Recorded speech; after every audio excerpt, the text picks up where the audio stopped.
RV-podcast. Jotkut sanoo, että kun yleinen tekoäly on valmis, kello on minuuttia vaille puolen yön ja supertekoäly alkaa kello 12. Miten pitäisi suhtautua siihen, että tekoäly tuntuu ihan oikeasti olevan älykäs ja ajoittain jopa inhimillinen? Tekoäly alkaa yhä enemmän tehdä myös sitä, mitä vain ihminen pystyy vielä hetki sitten tekemään. Onko tämä kristillisen uskon kannalta uhkatekijä? Muun muassa tähän kysymykseen etsittiin vastausta juhannuskonferenssissa torstaina 20. kesäkuuta vuonna 2024 tekoäly ja kristillinen ihmiskuva paneelikeskustelussa. Keskustelijoina paneelissa ovat dosentti Aku Visala, pastori Lauri Saarni ja tutkija Anna Teerne. Ennen keskustelua kuulemme alustuksen sarjayrittäjä ja teknologiajohtaja Marko Lehtimäen pitämänä. Tämä RV-podcastin jakso on tehty yhteistyössä IK-opiston kanssa, jonka opettaja Lari Launonen toimii keskustelun vetäjänä. Pahoittelemme aivan alussa särisevää ääntä. RV-podcast. Tekoälyä nykyään on aika lailla joka paikassa, minne katsotaan, missä on tietokoneohjelmistoja, mutta tekoäly ei ole uusi asia. Se on itse asiassa vanhempi kuin varmaan suurin osa ihmisistä täällä, nimittäin tekoäly on vuonna 2024 74-vuotias. Voidaan sanoa, että 50 vuonna, kun Alan Turing ehdotti testiä koneen älylle, niin sanottu Turing test, että tästä alkoi tekoäly. Siitä 5 vuotta myöhemmin John McCarthy keksi termin tekoäly. Ja muutama vuotta myöhemmin, 59, Unimate-niminen maailman ensimmäinen teollinen robotti syntyi, eli robotisaatio alkoi vuonna 1959. Vuonna 1964 syntyi ChatGPT:n tämmöinen edeltäjä nimeltä Elisa, joka oli maailman ensimmäinen luonnollista kieltä puhuva tietokoneohjelma. Ja se oli jo aika merkittävä. Mutta 64 vuoden jälkeen sekä 70- että 80-luvulla ei tapahtunut yhtään mitään tekoälyyn liittyen. Eli puhutaan niin sanotusta kylmistä vuosista. Ja lähes 90-luvukin missattiin, mutta vuonna 1997 IBM toi markkinoille Deep Bluen, joka voitti ihmisen shakissa. Ja tämä oli monelle aika shokeeraavaa, koska ei oltu ajateltu, että tietokone voisi maailman parhaan ihmisen voittaa shakissa. Ja muutama vuotta myöhemmin, 2011, IBM kehitti Watsonin, joka oli supertietokone, joka pystyi puhumaan luonnollisella kielellä. Ja samana vuonna myös Apple toi markkinoille Sirin. Nykystandardeilla toki Siri ei ole mikään tunnu kovin älykkäältä, mutta silloin se oli merkittävää teknologiaa. Tämän IBM:n Deep Bluen tavallaan jatko-osana nähtiin 2017, kun Google toi markkinoille ohjelmiston nimeltä AlphaGo, joka voitti ihmisen Go-nimisessä pelissä. Ja oltiin ajateltu, että shakki on niin lineaarinen peli, että tietokone voi sen oppia, mutta se intuitio, mitä tarvitaan Go-pelin mestarin voittamiseen, niin tietokone ei siihen pysty. Ja 2017 näin kuitenkin tapahtui. Vuotta myöhemmin, 2018, Euroopan unioni loi eettisen ohjeistuksen tekoälyn kehittämiseen. Eli tässä vaiheessa Euroopan tasolla tajuttiin, että pitää valmistautua siihen seuraavaan aaltoon, mitä on tapahtumassa. Ja muutamaa vuotta myöhemmin, 2022 marraskuussa, eli 1,5 vuotta sitten, OpenAI julkaisee ChatGPT:n. Ja tämän jälkeen maailma ei ole ollut kauheasti entisensä ainakaan niin kuin tekoälyn suhteen. 2023 vuonna nähtiin, kun tekoälyohjelmistoissa ja webipalveluissa tunkeutui joka paikkaan. Mutta kuitenkin ollaan ihan alussa tällaista suurta uutta trendiä. Ja seuraavaksi 24 vuonna vuorossa on robotit. Siellä on tullut merkittäviä julkistuksia tänä vuonna, joka mahdollistaa sellaisten robottejen rakentamisen, mitä ei ikinä olisi kuviteltukaan, että pystytään tekemään, jotka kaikissa liikkeissään ja toimissaan on ihmisen vertaisia tai parempia. Ja tässä erityisenä mainintana NVIDIAn Omniverse-alusta, mikä mahdollistaa sen, että robotti pystyy itse opettelemaan kaikki toimintonsa ilman, että ihminen ohjelmoi sitä lainkaan. Kehitys on niin nopeata, että on todella vaikea pysyä perässä, vaikka seuraa alaa. Eräs tuttu Piilaaksosta, jolla on noin 100 tekoälyinsinööriä hänen alapuolellaan ja joka lukee noin 10 whitepaperia viikossa, sanoi, että hänellä ei ole mitään mahdollisuutta pysyä perässä siinä, mitä tekoälyssä tapahtuu. Eli näin nopeasti tapahtuu kehitys tällä hetkellä. Ja vauhti vaan kiihtyy. Mä lupasin kertoa Larille, että mä hieman maalailen maisemia, myöskin uhkakuvia, mitä tekoäly tuo tullessaan. Tekoäly tulee nopea vauhtia muun muassa sotateollisuuteen.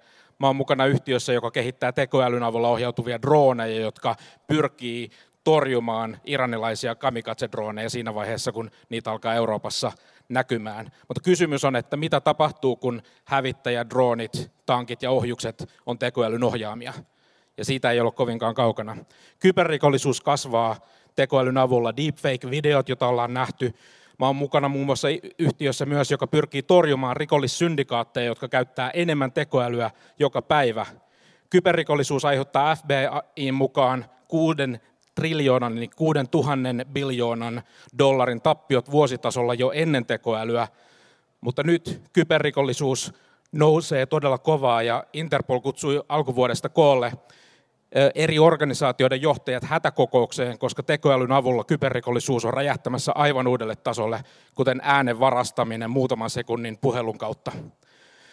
Toisaalta tekoälyn luoma video, kuva, ääni on ihmisen manipulaatiossa erittäin vaarallinen väline, jos ajatellaan vaaleja, mielipidevaikuttamista, Venäjän vaikuttamista Suomeen ja kaikkea muuta. Ja tämä on todellinen uhka. Toisaalta tietokone korvaa myös tietotyöntekijöitä nopeasti jo tällä hetkellä. Me ollaan luettu uutisista, kuinka monet yhtiöt eivät palkkaakaan enää uusia työntekijöitä sen jälkeen, kun on ollut hiljasta, vaan tekoäly ottaa osaksi sen työn. Ja myöskin isot yhtiöt, kuten Klarna, laittaa tuhansia ihmisiä pois töistä ja korvaa sen tekoälyllä. Niin tämä tapahtuu jo tällä hetkellä. Mutta seuraavaksi myöskin robotit pystyvät korvaamaan fyysisen työntekijät. Me käytiin Teslan Fremontin tehtaalla ja siellä jo enemmän humanoidirobotteja kuin ihmisiä tekee samoja tehtäviä, mitä ihmiset tekevät. Ruuvaavat, hitsaavat, kantavat tavaroita, moikkaavat ystäviä. Ja tämä on totta jo tänään. Toisaalta jos me katsotaan tekoälyn tekemää taidetta, kuten musiikki, elokuva, kolumnit, niin sitä ei pian enää erota ihmisten tekemästä. Tällä hetkellä me voidaan vielä sanoa, että se on keskivertaisesti ainoastaan korkeintaan yhtä hyvä kuin ihminen, mutta ei parempi. Mutta kehitys kehittyy äärettömän nopeasti tällä hetkellä, joten tämä voi aiheuttaa inflaatio myöskin taiteissa. Ja kaiken tämän kautta monen ihmisen identiteetti tässä maailmassa tulee kokemaan shokin kerta toisensa jälkeen. Kysymykset kuten, mihin mä voin enää luottaa, kun kaikki voi olla tekoälyn tekemää, kuvat, videot, äänet. Tai miksi mä tekisin taidetta, jos tietokone tekee sitä paremmin kuin minä. Mikä on mun oma arvo, jos tietokone tekee paremmin sen työn, johon mut on koulutettu? Miksi mä kirjoittaisin esityksen esimerkiksi puhetta varten konfassa, jos tietokone tekee sen jo paremmin kuin minä?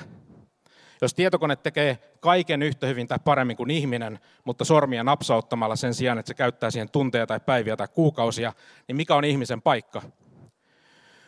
Jolloin tämä identiteettikriisi, työttömyyskriisi, rikollisuuden ja sotateollisuuden pelotteet, taiteiden inflaatio, maailma tarvitsee vastauksia, mutta isompi aalto on vielä tulossa. Kaikessa tässä me puhutaan kapeasta tekoälystä, eli siitä, että ihmiset rakentaa ohjelmistoja, jotka tekee ratkaisuja, jotka tuntuu tosi älykkäiltä. Mutta seuraava vaihe on niin sanottu yleinen tekoäly, eli yksi tekoäly, joka voi tehdä näitä kaikkia eri asioita yhtä hyvin kuin ihminen. Esimerkiksi yksi robotti, joka voi tehdä lääketieteen, jalkapallon pelaamisen, säveltämisen, strategian, huumorin, empatian, tynneälyn ja kaiken muun yhtä hyvin kuin keskimääräinen ihminen. Moni sanoo, OpenAI muun muassa sanoo, että tämä tapahtuu vuonna 2028, eli ei välttämättä monen vuoden päästä. Ja toisaalta tämän jälkeen on vuorossa yleinen supertekoäly, eli se vaihe, kun kaikki asiat se tekoäly osaa tehdä paremmin kuin yksikään ihminen. Ja tämä on se vaihe, jonka vaikutuksia kukaan ei osaa ennustaa, ja tämä on se vaihe, mitä varten Euroopan unionin tasolla tuodaan regulaatiota. Tämä on se vaihe, minkä takia maailman älykkäimmät ihmiset sanoo, että meidän pitää laittaa jotain pysäytyksiä tälle, koska me ei vielä tiedetä, mitä me tehdään sitten, kun tekoäly menee siihen vaiheeseen. Eli kone, joka ohjelmoi itseään, kone, joka pystyy kehittämään itse omaa tekoälyään paremmin kuin ihmiset ja voittaa strategisessa ajattelussa. Jos se pääsee internettiin tai saa fyysisen ruumiin robotin kautta tai on osa sotateollisuutta, niin mitä tapahtuu seuraavaksi? Jotkut sanoo, että kun yleinen tekoäly on valmis, kello on minuuttia vaille puolen yön ja supertekoäly alkaa kello 12. Joten viisautta tarvitaan. Mun mielestä tämä on iso pelipaikka uskovilla seurakunnilla, kristityillä opettajilla pyrkiä hankkimaan viisautta, että miten toimia ja ajatella, kun maailman suurin transformaatio tuo epäjatkuvuuskohdan koko yhteiskuntaa, ihmisyyteen, identiteettiin ja kaikkialle. Ja kun suurimmat kriisit kohtaa yhteiskuntaa, niin ihmiset tulee etsimään totuuksia ja vastauksia. Ja kun ihmisen omaan tekemiseen perustuva identiteetti musertuu, niin ihmiset etsii pohjaa omalle arvolleen. Mutta meillä on heille vastauksia. Uskovien täytyy mun mielestä olla tekoälyn kehityksen kärjessä, koska tekoälyn arvomaailma tulee vaikuttamaan enemmän ihmisten arvomaailmaan ja kulttuuriin kuin mikään muu. Ja mä ehdotan, että ei seurata sivusta, vaan osallistutaan aktiivisesti ja viisaudella tähän maailman muuttavaan teknologiaan. Ja seuraavaksi me kuullaankin lisää panelisteilta, miten tähän vaikutetaan. Kiitos. Kiitos Marko Lehtimäki. Kiitos Marko Lehtimäki. Saatiin kuulla vähän tulevaisuuden. Mun nimi on Launosen Lari. Mä oon vielä toistaiseksi Isokirjaopiston opettaja ja tutkija Helsingin yliopistossa. Ja tässä mun vieressä istuu Aku Visala, joka on uskonnonfilosofian dosentti Helsingin yliopistossa. Hän on myös ensimmäistä kertaa konferenssissa tänä juhannuksena, joten pienet sille. Aku on ollut mukana hallituksen asettamassa tekoälyn etiikkaa pohtivassa työryhmässä ja kirjoittanut useita artikkeleita tekoälyn etiikasta ja myös tekoälyn teologiasta. Ja Akun vieressä istuu Lauri Saarni, joka on insinööripastori Tikkakosken helluntaiseurakunnassa, joka pyrkii hyödyntämään tekoälyä ja muuta teknologiaa edistääkseen Jumalan valtakuntaa. Laurin vieressä istuu Anna Tern, joka on tekoälytutkija Oulun yliopistosta, jonka väitöskirja keskittyy ihmisen tietämyksen mallintamiseen niin, että ihminen ja kone voivat keskustella ja tehdä päätöksiä mallinnuksen pohjalta. Eli ihan kova sakki tässä minun vieressäni istuu. Ja sitten meillä on vielä yksi hiljainen keskustelija, joka on ChatGPT, joka tulee tuonne screenille vähän myös vastailemaan näihin kysymyksiin, mistä mekin keskustellaan. Et voitte sitten valita, että kuunteletteko meitä vai luetteko niitä vastauksia tai tehdä molempia. Mutta mennään asiaan. Ihan alkuun lyhyitä ajatuksia. Mitä teille heräsi tuosta Markon alustuksesta? Lauri Saarni. No, mulla heräsi ehkä siinä semmoinen ajatus, erityisesti tuosta loppuosasta, missä Marko maalaili ikään kuin semmoista hieman apokalyptistä kuvaa, mihin tämä tekoäly voi johtaa, niin siihen ehkä semmoinen mielenkiintoinen ajatus, jonka luin eräältä amerikkalaiselta teologilta. Hän esitti tämmöisen näkemyksen siitä, että tekoäly ei ole ihmisen luoma, vaan se on osa luomakuntaa ja ihminen on nyt vain löytänyt sen. Ja näin ollen mä ajattelisin, että meidän suhtautuminen tähän tekoälyyn ja muuhunkin teknologiaan täytyy olla sitä samaa kuin se on kaikkeen muuhunkin. Eli nähdä, että se on osa luomakuntaa ja koska me eletään syntiin lankenneessa maailmassa, niin se asia voi olla tuottamassa sekä hyvää että sitten huonoa. Ja näin ollen niin kuin nähdä tavallaan tämän teknologian molemmat puolet ja erityisesti on samaa mieltä siitä Markon kanssa, että meidän kristittyjen olisi tosi tärkeää olla mukana tässä, eikä vaan seurata sivusta, koska meillä on tavallaan tuotavana ja löydettävänä sitä Jumalan hyvää luomakuntaa siitä tekoälystä. Eli miten ne puolijohteet siellä piirillä tanssii, niin se on sitä Jumalan luomaa ihmettä. Mutta sitten, että mikä on se Raamatun ja Jumalan valo siihen, niin se on tärkeää löytää. Joo, kiitos. Aku Visala. Haloo. No niin, hyvä. Joo, mä oon aika pitkälti samaa mieltä, mitä tuossa edellä sanottiin, ja musta oli erinomainen toi johdanto. Lähinnä voisi lisätä siihen sen, että mä olen tosiaan patahumanisti ja filosofi, enkä mikään teknisen alan ihminen. Ei kiinnosta paljon piirilevyt eikä mitkään sellaiset. Ja ne on vähän niin kuin sivuseikka tässä koko jutussa oikeastaan. Vaan kun puhutaan tekoälystä, niin puhutaan ihmisestä. Ja sen takia mä ajattelen, että kristittyjen ja muidenkin ihmisten, joilla on arvoja, niin on oltava mukana näissä prosesseissa, koska kun me kehitetään teknologiaa, teknologia on meidän jatke, se on meidän kulttuurin jatke, se on meidän arvojen jatke, se on osa sitä maailmaa, mitä me luodaan koko ajan. Ja sen takia Siinä pitää heijastua myös ne ihmisten näkemykset ja arvot, koska sitten se teknologinen ympäristö ja ne välineet, mitä me käytetään, niin se muokkaa meitä. Ja silloin kun me mietitään, että minkälainen tulevaisuus me halutaan, niin ei meitä kiinnosta se, minkälainen tulevaisuus me halutaan tekoälylle, vaan meitä kiinnostaa se, millainen tulevaisuus me halutaan ihmisille, eli meille. Ja sen takia meidän pitää olla mukana siinä teknologian kehittämisessä, jotta se ympäristö, missä sitten me ja lapset ja niin edespäin elää, joka muokkaa niitä tietyn kaltaiseksi, niin se ympäristö on hyvä. Ja tämä on musta tosi tärkeä juttu. Anna Teerne. Sitten taas, no ehkä semmoisena vähän vastapainona tonne yksi tällainen isoista kuuluisista tekoälytutkijoista, Stuart Russell, sanoo yhdessä kirjassaan, että tässä on kuitenkin vielä paljon, mitä tekoäly ei tee, mitä me ihmiset voidaan tehdä. Ja toisaalta on paljon asioita, joita meidän ei oikeastaan pitäisi keskittyä edes, että tekoäly tekisi, vaan että me ihmiset tehtäisiin. Ja sitten se lopettaa tämän kaneettinsa, että olkaamme siis ihmisiä. Ja tämä tuo mun mielestä kysymyksen siihen, että mitä me ollaan sitten ihmisinä. Mitä meissä on erilaista, mitä siinä tekoälyssä ei ole. Ja me päästään jossain kohtaa takaisin siihen aiheeseen. Tässä nyökyttelitte sen verran, että musta alkoi tuntua, että olette samaa mieltä siitä, että tekoäly ei pysty tekemään kaikkea mitä ihminen, vaikka mä oon lukenut, että kohta se pystyy tekemään kaiken minkä ihminen ja paljon paremminkin. Mutta tullaan siihen vielä takaisin. Ollaan vielä alussa näissä positiivisissa asioissa ja tekoälyn hyödyissä, koska uhkakuviin päästään pian takaisin. Lauri, sä käytät pastorin työssä jonkun verran tekoälyä. Miten sen avulla voidaan sun mielestä edistää Jumalan valtakuntaa ja voisiko tekoäly vaikka palvella yhtenä vanhemmiston jäsenenä? No sanotaanko, että monessa seurakunnassa voi olla, että olisi se ihan hyvä se tekoäly ottaa siihen, niin saisi vähän virtaa sinne niin sanotusti vanhemmistoon. Mutta sanotaan näin, että mä esimerkiksi, niin mähän teen kaikki saarnat nykyään tekoälyllä. Mutta tärkeintä on se helluntalaisena, että kun kirjoittaa sen promptin tuossa penkissä just ennen kuin menee puhumaan, niin sitten se on niinku semmoista hengenjohtamaa. No ei vaan, tämä oli vitsi. Tekoäly on mun mielestä ehdottomasti semmoinen työkalu, jolla voidaan tehdä jotakin asioita, jotka ikään kuin sitoo sua tekemästä jotain tärkeämpää. Ja siinä me voidaan kristittyinä hyödyntää esimerkiksi pienissä seurakunnissa, jossa on tehtäviä, jotka vaatii semmoista manuaalista työtä, esimerkiksi kuukausiohjelman syöttäminen.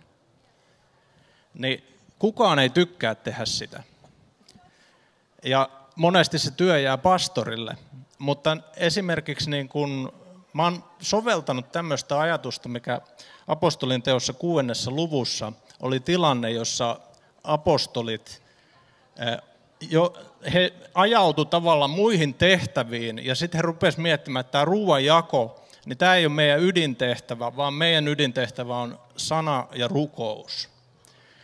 Ja näin ollen niin esimerkiksi se, että jos mä pystyn siirtämään sen kuukausiohjelman syöttämisen tekoälylle, niin mä voin pyhittää oman aikani sanaan ja rukoukseen siinä kohtaa.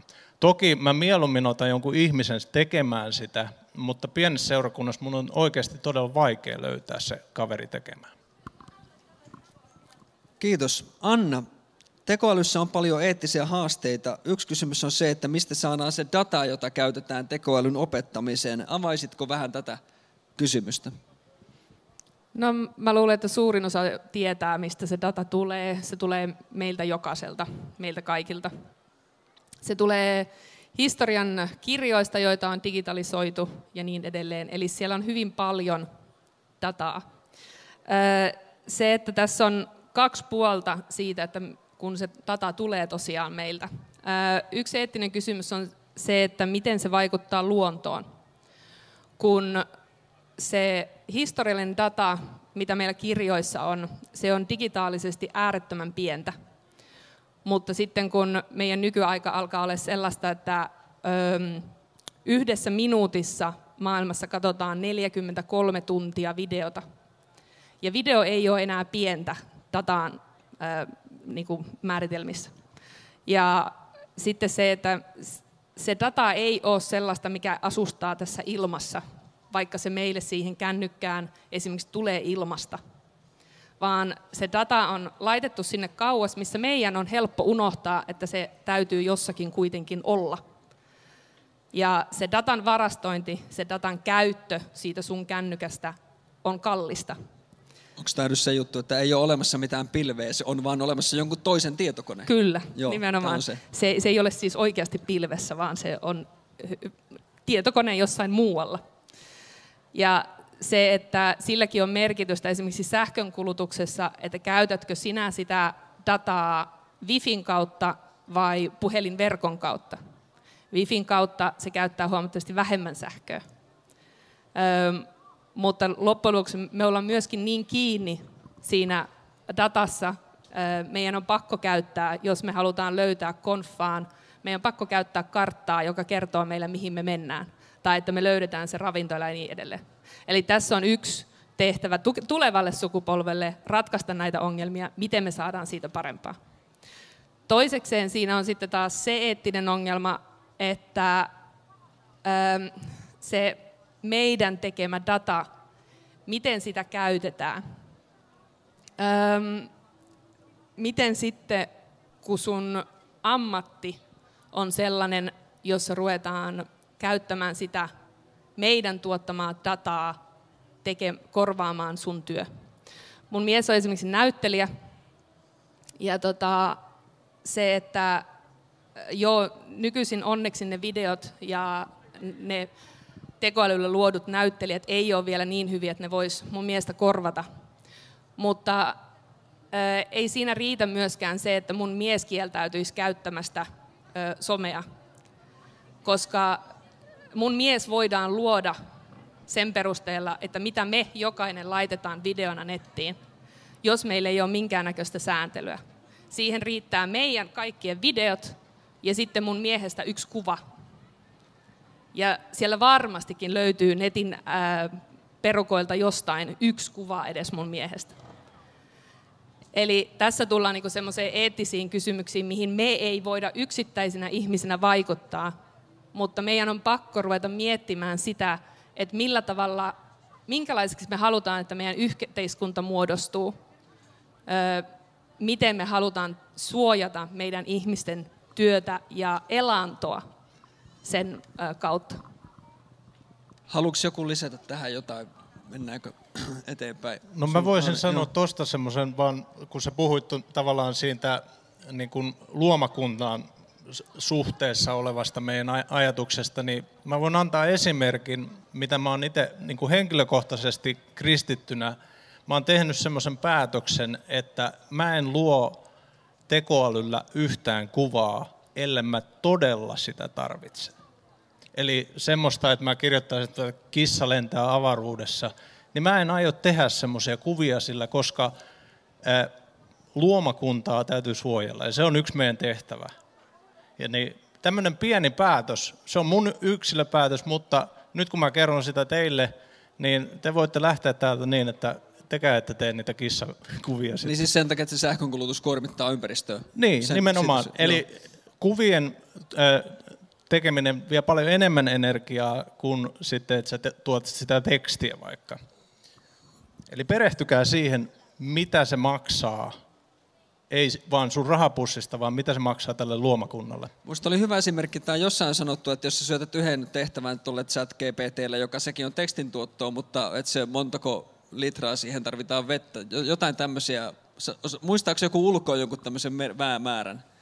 Mutta kuitenkin se on käytännössä kuormittaa ympäristöä kaikki. En muista ulkoa, mutta tälle tietojenkäsittelytieteen syvällä taustalla, niin kuitenkaan se yksittäisen, se datan kautta kouluttaminen ja mallin kouluttaminen on se, joka vie kauheasti energiaa, mutta on ollut valheellista tietoa siitä, miten paljon energiaa oikeasti yksittäinen käsky vaatii. Sen yksittäisen käskyn ChatGPT 3.5 voi ajaa tuossa puhelimessa, niin se kertoo sitä, että sitä on liioiteltu. Joo, ja tuohon niin semmoinen data, minkä luin, niin sen 3.5 treenaamiseen käytettiin todella massiivinen määrä energiaa. 1 tunnin aikana se kone söi yhtä paljon kuin 180 asumataloa Jenkeissä. Se Eli on voitte aika ajatella, paljon. että aika paljon meni sähköä sitä treenatessa. Että sekin sitten, että no nyt se on tehty, sä et voi enää vaikuttaa siihen, mutta rupeat sä treenaamaan jotain uutta softaa, niin siihen sä voit vaikuttaa. No Aku, sä oot kirjoittanut paljon siitä, miten tekoälyä tulisi pohtia kristillisen ihmiskuvan näkökulmasta, ja sä oot korostanut sitäkin, että kun mietitään, onko teologialla jotain erityistä annettavaa tähän tekoälykeskusteluun, niin sä oot kirjoittanut siitä, että nimenomaan tämä kristillisen ihmiskuvan näkökulma on tässä tärkeä. Kerro jotain tästä. Voisin kertoa paljonkin siitä, mutta kerron yhden asian. Eli niin kuin mä sanoin tuossa aiemmin, että kun me kehitetään teknologiaa, niin me ei pelkästään kehitetä teknologiaa, vaan me kehitetään samalla sitä, että millaisia me halutaan olla. Koska ihmiset on aina ollut laji, joka käyttää teknologiaa, ja ihmiset on ollut laji, joka on teknologian muokkaama. Ja se johtuu siitä, että me ihmiset opitaan ne taidot, mitä meillä on, ja ne kyvyt, mitä meillä on jossain tietyssä ympäristössä. Ja ne kyvyt tarvii harjoitusta. Ajatellaan vaikka tätä GPS-navigaatioa, josta oli tuossa aiemmin puhetta.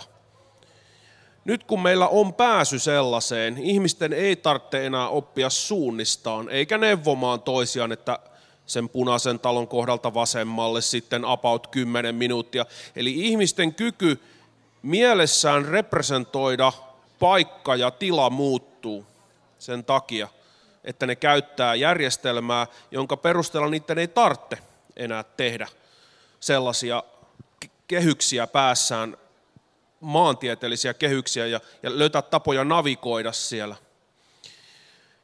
Ja tää laitetaan potenssiin 500, niin me saadaan se, että minkälaisessa maailmassa me eletään kohta. Eli me eletään sellaisessa maailmassa kohta, missä valtaosa mentaalisista tehtävistä, mitä ihmiset tekee, laskeminen, kielten opetteleminen, kuvien tekeminen, soittimien soittaminen, tekstien kirjoittaminen, kaikki tällaiset voidaan tehdä nopeammin nappia painamalla. Ja tästä seuraa se, että meidän mahdollisuudet harjoitella näitä asioita kapenee. Ja meidän insentiivit, eli ne palkinnot, mitä me saadaan siitä harjoittelusta, vähenee. Miksi käyttää monta vuotta kielen opiskeluun, kun kone voi kääntää sun puolesta tosta noin vaan? Miksi lukee Aristotelesta tai Thomas Aquinolaista tai Lutheria 5 vuotta ja lyödä päätänsä siihen hirveeseen latina- ja saksan sekasotkuun ja opetella sitä, koska se kone voi tehdä sen paljon nopeammin. Mutta se, mikä jää huomaamatta, on se, että sitten me ei opita pitkäjänteisesti puhuun jotain uutta kieltä, me ei opeteta pitkäjänteiseen toimintaan, me ei opita laskemaan, me ei opita navigoimaan, me ei opita soittamaan. Ja sen takia meidän nyt pitää, sen sijaan, että me ajatellaan vasta teknologian kehitystä, niin meidän pitää ajatella tosi äkkiä ja nopeasti sitä, että mikä on ne pala ihmisyydestä, mitkä on ne palat, mitä me halutaan säilyttää. Eli esimerkiksi mitkä on sellaisia asioita, mitä meidän pitäisi koulutuksessa tehdä siitä huolimatta, että ne voisi tehdä tehokkaammin. Esimerkiksi opiskella kieliä, opetella piirtämään, opetella soittaa jotain instrumenttia sellaisessa tilanteessa, missä mä saan vaikka kuinka upean piirroksen nappia painamalla tai kuinka upean jatsibiisin nappia painamalla tai kuinka upean tekstin. Ja tällaisia tiloja ja paikkoja pitäisi nyt aktiivisesti luoda. Eli siinä on 2 puolta. 1. Pitäisi olla käsitys siitä, että mitkä on niitä inhimillisiä kykyjä, mitä me halutaan säilyttää. Eli mitä me halutaan, että ihmiset oppii, ja meidän pitää suojella sitä. Ja toinen on, että minkälaisia ympäristöjä me halutaan pitää yllä, missä sitten ihmiset saa olla vapaana paineesta tehdä asioita tehokkaasti, koska se tehokkuus ajaa aina siihen, että me käytetään sitä kaikkein helpointa keinoa. Ja näiden 2 asian, eli siis tämmöisten ympäristöjen, missä voi olla vapaalla, ja sitten niiden kykyjen, mitä tällaiseen vapaaseen, luovaan, yksilölliseen toimintaan tarvitaan, niiden kultivointiin, niin nämä pitäisi nyt aika nopeasti kirjata ylös ja miettiä. Ja nämä on arvokysymyksiä. Ja näihin ei tule fyysikkoa, ei vastaa. Älkääkä missään nimessä kysykö tietojen käsittelytieteilijöitä vastauksia ollenkaan tämmöisiin kysymyksiin.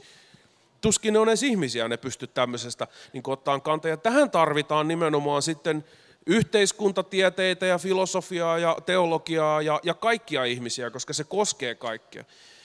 Ja sen takia mä ajattelen, että tähän tarvitaan niin kuin, tämä on liian tärkeä asia, että se voi jättää insinööreille. Marko Lehtimäki. Mä voisin jatkaa, jos sopii, niin vielä tuohon lisäkulman. Tuo on äärettömän hyvä pointti ja nimenomaan se kysymys siitä, että huononeeko meidän älylliset ja kognitiiviset kyvyt ja kuinka paljon ne huononee. Mutta siinä tulee toinen kulma se, että kun me annetaan meidän suunnistus Google Mapsille, niin se ei vielä vaikuta meidän ajatteluun tai se ei muokkaa meidän mielipiteitä, mutta kun ajatellaan, että mihin tämä tekoäly uudessa muodossaan nyt menee, niin kun Lauri kirjoittaa Pressistä ja sanoo, että voitko tekoäly auttaa mua, niin se, että mitä arvomaailma, miten woke se tekoäly on, joka kertoo, että mäpä muokkaan tämän tällä tavalla sulle. Ja toisaalta se, että kun mä oon ollut organisaatiossa, jossa tekoälyllä tehty sähköposti ja Pressis lähetetään ihmisille, jotka tekoälyllä purkaa sen itselleen nopeammin pointeiksi, niin me ollaan aika nopeasti semmoisessa paikassa, missä tietokoneet huomaamatta muokkaa kaikkea sisältöä ja sitä kautta diskurssiota asioiden ympäriltä, jotka saattaa olla yhteiskunnallisesti erittäin merkityksellisiä. Pressis oli siis esitelmä ymmärtääkseni. Joo, Aku ja sitten Lauri. Mä lisään tuohon vielä sen verran, että GPS-esimerkki koskee nyt vaan tämmöistä navigaatiota, laskeminen, puhuttiin tällaisista. No nyt sitten tämä ikään kuin laajempi kognitiivinen tai älyllinen, joo, sekin on se, mitä mä sanoin, mutta se, mitä mä todella haluan sanoa, niin on se, että kysymys ei ole vaan niin kuin älyllisten kykyjen harjoittamisen vaatimuksista ja siitä ympäristöstä, vaan luovien. Ja sitten tullaan siihen varsinaisen ytimeen, eli moraalin, koska moraali ei tule automaattisesti, sitä pitää harjoitella. Ja sitten kun me ollaan kohta sellaisessa ympäristössä, missä meidän ympärillä on... Tarkoitatko se siis moraalista päätöksentekoa? Ja moraalinen päätöksenteko, moraaliset arvioinnit, moraalinen käyttäytyminen ja hyveet ja paheet. Niin. Ja nämä tarvii kaikki harjoitusta. Ja jos me toimitaan sellaisessa ympäristössä, niin kuin me kohta toimitaan, joka on hyvin pitkälti hybridiympäristö, jossa on sellaisia toimijalta näyttäviä asioita, eli siis näitä älykkyyksiä, jotka ei ole inhimillisiä, joilla ei ole moraalisia tunteita, ne ei ole moraalisia subjekteja, niin se pistää meidän systeemit ihan sekaisin. Me ei välttämättä saada harjoitusta esimerkiksi empatiaan samalla tavalla, myötätuntoon samalla tavalla. Me voidaan tottua kohteleen sellaisia asioita, jotka on asiakaspalvelijoita, niin erittäin surkeasti, koska ei meidän tarvitse välittää, miltä niistä tuntuu, kun niistä tunnu miltään, kun ne on vain ohjelmia. Ja tästä seuraa se, että meidän moraaliset kyvyt ei saa harjoitusta. Ja tämä on osa tätä ympäristöä. Niin kauan kuin me ollaan ihmisten kanssa tekemisissä, niin me joudutaan harjoittelemaan, minkälaista se on olla ihmisten kanssa. Ja me joudutaan välittämään niistä. Mutta silloin, kun järjestelmä toimii ihmismäisesti, niin meidän ei tarvitse välittää sitä moraalisena toimijana pätkääkään, jolloin me voidaan kohdella sitä ihan niin kuin meitä huvittaa. Mutta se jättää pois meiltä sen mahdollisuuden oppia kohteleen toisia ihmisiä kunnolla ja niiden kykyjen hiomina, mitä me siihen tarvitaan. Ja sen takia tämä koskettaa niin kuin, ei pelkästään älyllisiä kykyjä, vaan luovuutta ja moraalia. Joo, ja tuohon navigaatioesimerkkiin, se on itse asiassa aika loistava, vaikka mä oon siitä eri mieltä sun kanssa, että se ei vaikuta varsinaisesti meidän tekemiseen, koska mä asuin vajaa 7 vuotta Kambodsassa, jossa ei osattu käyttää navigaattoreita, saati sitten lukea karttaa. Niin siellä, kun etsittiin se, että kuinka mä pääsen tästä tänne, niin se tarkoitti sen, että sun täytyy koko ajan kohdata ihmisiä sen matkan varrella. Ja yksi ihminen avasi mulle sen, kun mä ihmettelin sitä kaikkea erilaisuutta siinä liikenteessä olemisessa, niin yksi ihminen avasi sen hyvin. Hän sanoi, että sulle, länsimaiselle ihmiselle, tie on vaan työkalu, jolla sä meet paikasta A paikkaan B, ja se on sen tarkoitus. Mutta kambodsalaisille tie on sosiaalinen entiteetti. Ja se oli tosi avaava ajatus, että mä oon hukannut tavallaan sen jo tässä ihan sillä, että mä osaan suunnistaa, niin mun ei tarvitse kysyä keneltäkään, kun mä voin itse näyttää kompassista. Mutta tuohon moraaliin ja muuhun, niin mä sanoisin, että jos me mennään liian sinne teknologian ytimeen ja ruvetaan nojautua liikaa siihen, niin me hukataan ihmissuhteet. Ja sitten pastorina mä sanon, että kun me hukataan jotakin meidän ihmissuhteista, niin silloin me hukataan myöskin jumalasuhdetta, koska se on niin kuin suhteessa tärkein. Ja jos meillä on kykyä niin kuin rakentaa suhteita ja tehdä tavallaan just tuota moraalista harjoittelua ja muuta muiden kanssa ilman, että joku ohjaa ikään kuin sitä se teknologia, niin kyllä me ollaan hukassa silloin. Ja se vaikuttaa pahimmillaan siihen meidän jumalasuhteeseen. Eli me ei enää osata kommunikoida hänenkään kanssaan tai pitää yhteyttä hänen kanssaan. Britanniassa rakennettiin ensimmäisiä vakiintuneita junayhteyksiä 1800-luvulla. Yksi keskeinen argumentti, jota näillä junayhteyksien rakentajien vastustajilla oli se, että kun me rakennetaan näitä junia, niin ihmiset voi vaan mennä hirveät vauhtia paikasta toiseen, eikä niitä tarvitse pysähtyä missään, niin ne ei ymmärrä, mitä kaikkea täällä on. Niitä ei tarvitse matkustaa paikkojen läpi, ei tarvitse mennä kaupungista kaupunkiin, kylästä kylään, vaan ne voi vaan suhata siitä niin kuin läpi. Eli tämä argumentti on aika vanha jo, mutta se on ihan yhtä pätevä nyt kuin se on silloinkin. Ja tässä on nyt tärkeää, mä sanon vielä tämän, tässä on tärkeää huomata, että nyt nämä eettiset ja moraaliset kysymykset, mitkä nousee näihin tekoälyyn liittyvissä yhteyksissä, nämä ei ole ollenkaan uusia. Nämä on noussut aina uusien teknologioiden yhteydessä. Ja ne uudet teknologiat on jo muokannut meitä, eikä me vaan tajuta sitä. Meidän käsitys paikasta on jo muuttunut, kun me mennään autolla ja me mennään junalla. Niin tämä on vaan niin kuin yksi askel, ja ne kysymykset on samanlaisia.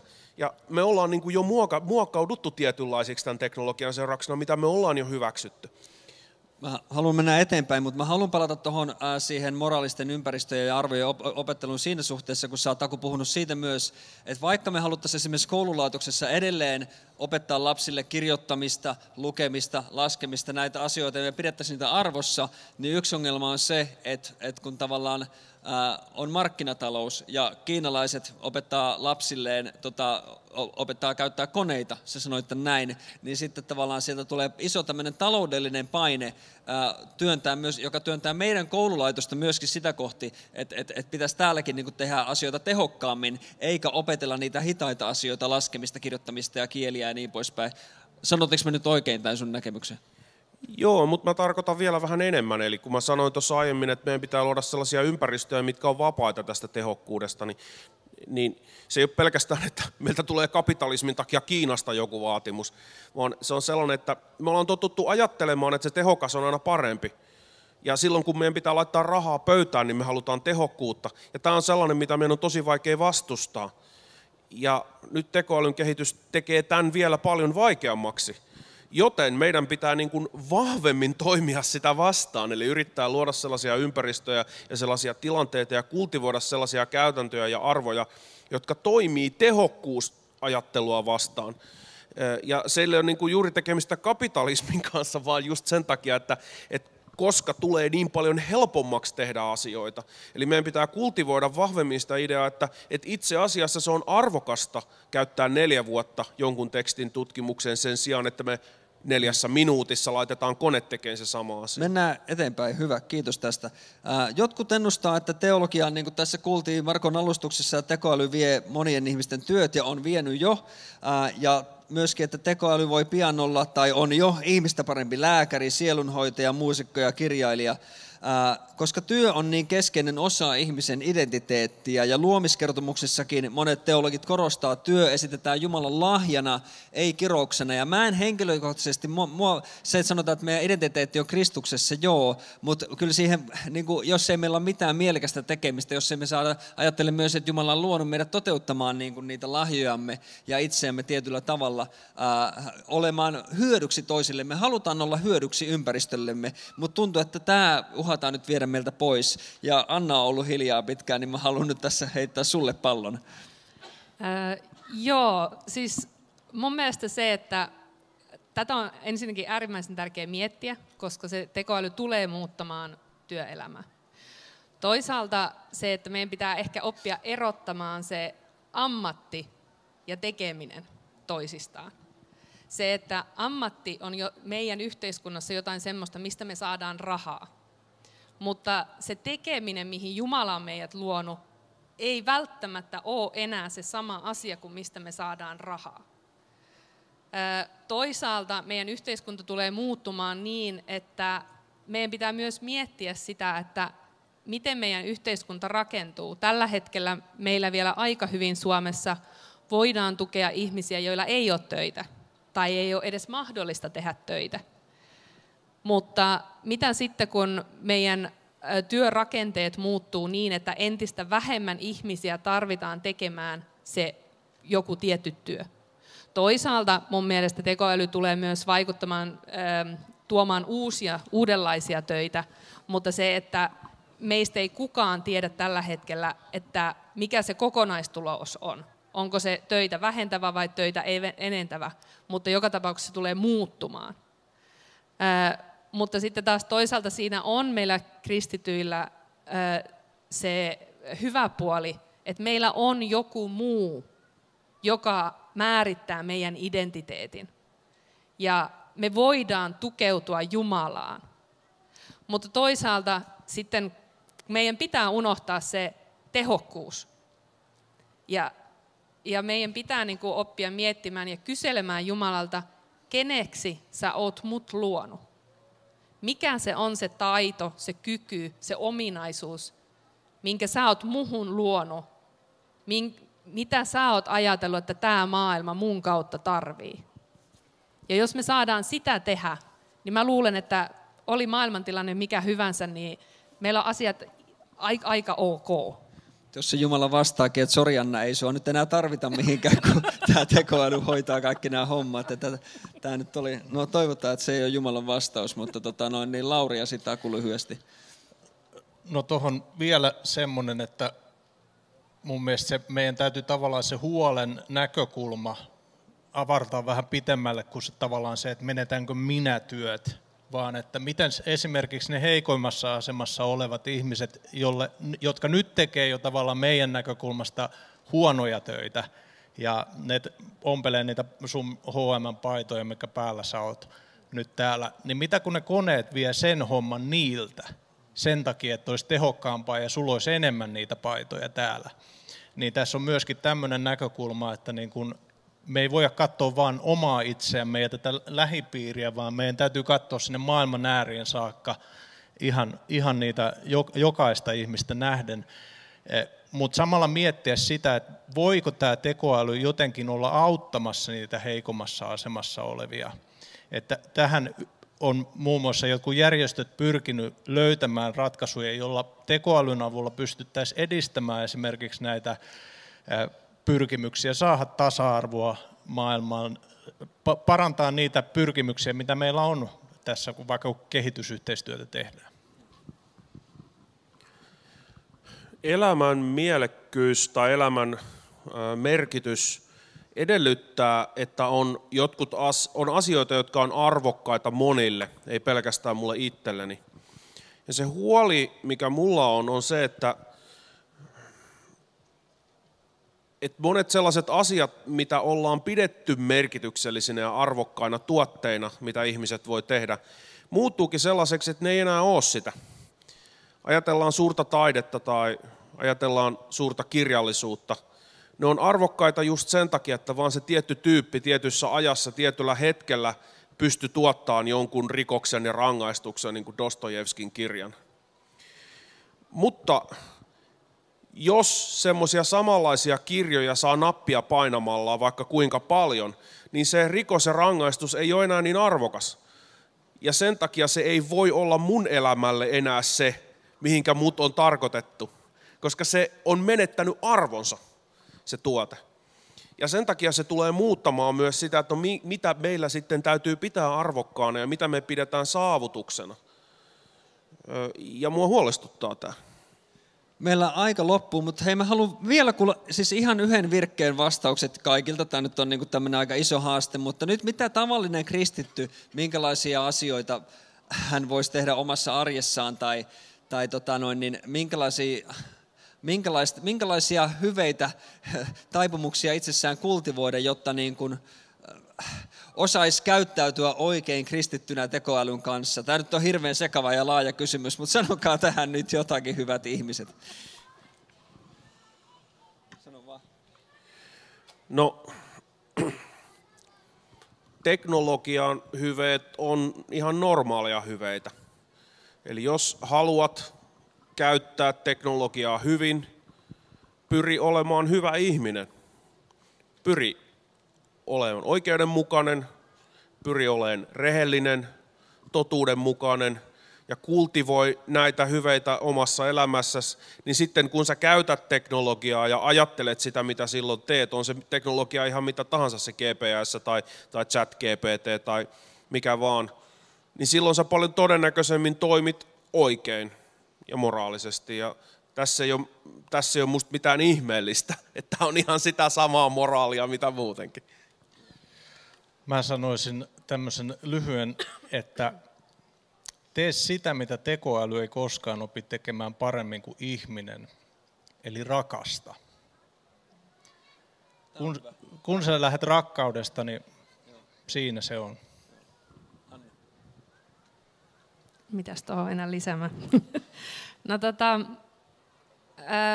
No mä ehkä erityisesti ehkä nuoremmalle polvelle, mä oon itse jossain kohtaa kamppailu oman urani kanssa niin hirveästi, että nyt kun puhutaan näistä suurista asioista ja maailman niin kuin muuttumisesta, niin mä ehkä sanoisin sen, että näitä on hyvä miettiä aina välillä.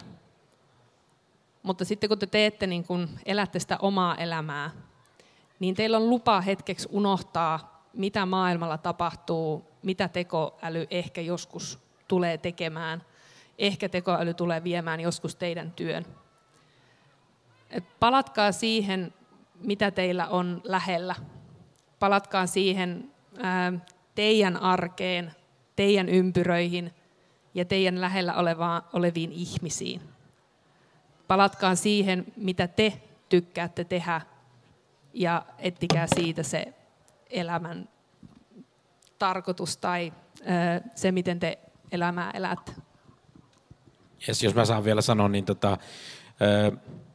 se, että me missattiin kristikuntana aika lailla internet, ja se oli aika iso mahdollisuus vaikuttaa, niin mä ehkä kannustaisin niin, että ei missata tekoälyä, koska me voidaan olla muokkaamassa sitä, mihin se tulee. Ja toinen vielä asia, että tekoäly tulee kehittymään nopeasti, mutta mä en olisi pelokas siitä, vaikka hetken päästä sillä voi olla tunneälyä ja sillä voi olla persoonaa, koska joka tapauksessa, jos me ei rakenneta meidän omaa identiteettiä sen pohjalle, että mitä me tehdään tai missä me ollaan hyviä, vaan me ymmärretään, että meidän identiteetti on Jumalassa, niin me voidaan nauttia siitä tuottavuuden edusta ja tehdä kaikkea sitä, mikä me koetaan järkeväksi kullakin hetkellä, ja se riittää. Kiitos teille suuresti näistä vinkkeistä ja keskustelusta, ja annetaan aplodit meidän hienoille panelisteille. Kiitos teille kaikille, että tulitte kuuntelemaan. RV Podcast.